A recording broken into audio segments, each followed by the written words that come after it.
Halo Nicers, ketemu lagi sama aku Radit di YouTube penyiaran Himicom. Di Nice Pop In minggu ini, aku bakal ngebahas sejarah karakter maskot dari salah satu perusahaan game legendaris yang pada masa kejayaannya pernah menjadi salah satu ikon video game selain Mario.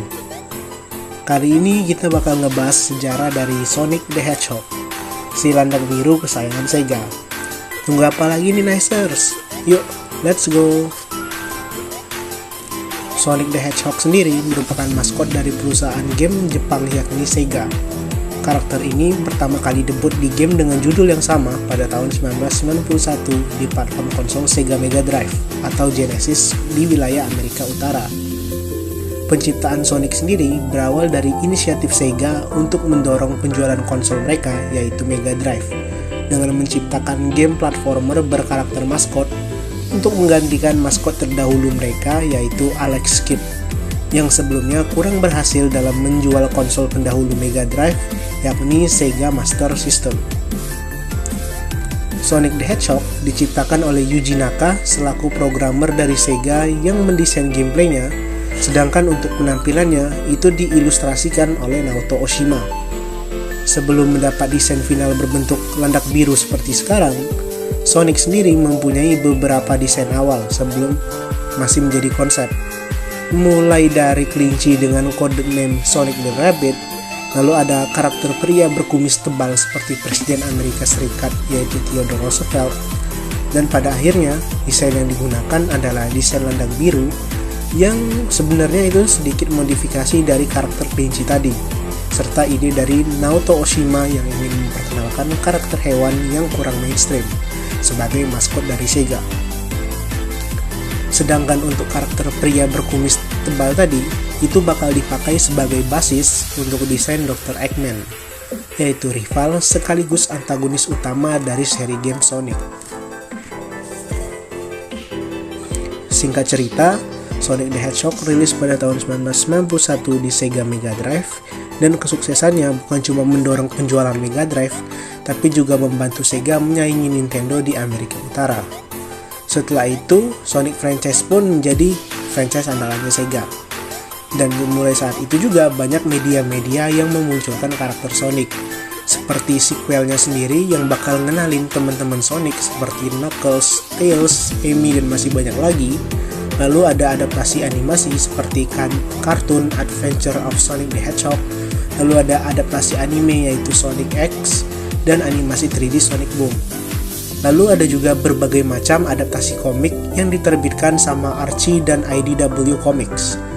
Lalu tidak lupa juga ada adaptasi film yang diproduksi sama Paramount Pictures dengan Ben Schwartz sebagai Sonic dan komedian legendaris Jim Carrey sebagai Dr. Eggman.